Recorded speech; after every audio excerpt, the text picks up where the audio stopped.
Hello every one, டேஸ்ட்டாகவும் ஹெல்த்தியாகவும் எல்லாருக்கும் பிடிச்ச மதியம் சமைக்கணும்னா முதல்ல நம்ம சேனலை சப்ஸ்கிரைப் பண்ணிவிடுங்க. சுவையான கத்திரிக்காய் வத்த குழம்பு எப்படி பண்ணுறதுன்னு பார்க்கலாம் வாங்க.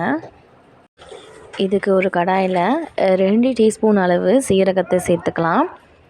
காரத்துக்கு ஏற்ற மாதிரி 10லேருந்து 15 மிளகு சேர்த்துக்குங்க. இந்த ரெண்டும் நல்லா வாசம் வர வரைக்கும் வறுத்துக்குங்க. இந்த ஸ்டேஜில் இந்த ரெண்டையும் நல்லா பவுடர் ஆக்கிக்கலாம். இன்னொரு பக்கம் மண் சட்டியை வச்சுக்கலாம். மண் சட்டி நல்லா காஞ்சி வரட்டும். இப்போ தான் நான் ஃபஸ்ட் டைம் ட்ரை பண்ணுறேன். முடிஞ்ச வரைக்கும் மண் சட்டியிலேயே எல்லாத்தையும் செய்யுங்க, உடம்புக்கு ரொம்பவே நல்லது. 2 டேபிள் ஸ்பூன் அளவு நல்லெண்ணெயை சேர்த்திக்கலாம். இது கத்திரிக்காய் வத்த குழம்ப ரொம்பவே சுவையாக்கும். நல்லெண்ணெய் நல்லாவே சூடாகணும். நல்லெண்ணெய் இல்லை பிடிக்கலை அப்படின்னா நீங்கள் கடலெண்ணெய் கூட யூஸ் பண்ணிக்கோங்க, நல்லா தான் இருக்கும். பாருங்கள், எண்ணெய் சூடாச்சுன்னா இந்த மாதிரி நுர மாதிரி வரும். இந்த ஸ்டேஜில் 1 டீஸ்பூன் அளவு கடுகை சேர்த்துக்கலாம்.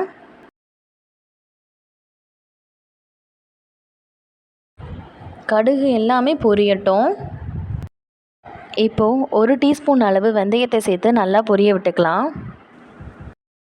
புளிக்குழம்பு, காரக்குழம்பு, மீன் குழம்பு எல்லாத்துக்குமே வெந்தயம் சேர்த்துக்குங்க, ரொம்ப டேஸ்ட்டாக இருக்கும். வெந்தயம் உடம்புக்கு குளிர்ச்சியை தரும். இப்போது கருவேப்பிலையை தூவி விட்டுக்கலாம். இந்த கருவேப்பிலையை காய வச்சு எடுத்து வச்சுருக்கேன், அதை தான் நான் இதில் யூஸ் பண்ணியிருக்கேன். 2 வரமிளகாவை இதோட சேர்த்துக்கலாம்.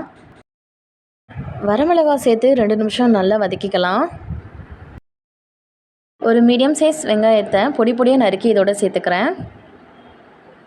உங்கள் கிட்ட சின்ன வெங்காயம் இருந்தால் இன்னும் சூப்பராக இருக்கும். இந்த வெங்காயம் கண்ணாடி பதம் வர வரைக்கும் நல்லா வதக்கி எடுத்துக்கலாம்.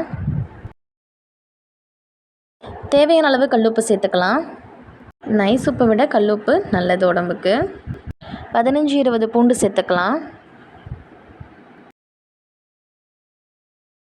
1 ஸ்பூன் மிளகாய்த்தூள், உங்களோட காரத்துக்கு ஏற்ற மாதிரி சேர்த்துக்குங்க. 2 ஸ்பூன் மல்லித்தூள், 1 டீஸ்பூன் மஞ்சத்தூள், இதெல்லாம் சேர்த்து நல்லா வதக்கிக்கலாம். 2 நிமிஷம் போல் நல்லா வதங்கட்டும். இப்போது 5 தக்காளியை நல்லா பேஸ்டாக்கி இதோட சேர்த்துக்கலாம். தக்காளியோட பச்சை வாசனை போகிற வரைக்கும் நல்லா வதக்கி எடுத்துக்கலாம். ஒரு 5 நிமிஷம் போல் வதக்கினாவே போதும். இந்த கத்திரிக்காய் வத்தல் வீட்லேயே தான் ரெடி பண்ணது. அரை மணி நேரத்துக்கு முன்னாடியே சுடு தண்ணியில் ஊற வச்சிட்டோம்னா நல்லா சாஃப்டாகிடும். இப்போது கத்திரிக்காய் வத்தல் இதோட சேர்த்துக்கலாம். நெல்லிக்காய் அளவு புளி எடுத்து தேவையான அளவு தண்ணி ஊற்றி கரைச்சி எடுத்து வச்சுக்கலாம். இப்போது அந்த புளி கரைசலை இதோட சேர்த்துக்கலாம். கத்திரிக்காய் வத்தலில் மசாலா எல்லாமே இறங்கணும் அப்படிங்கிறதுக்காக 10லேருந்து 15 நிமிஷம் வரைக்கும் மூடி வச்சு வேக விட்டுக்கலாம்.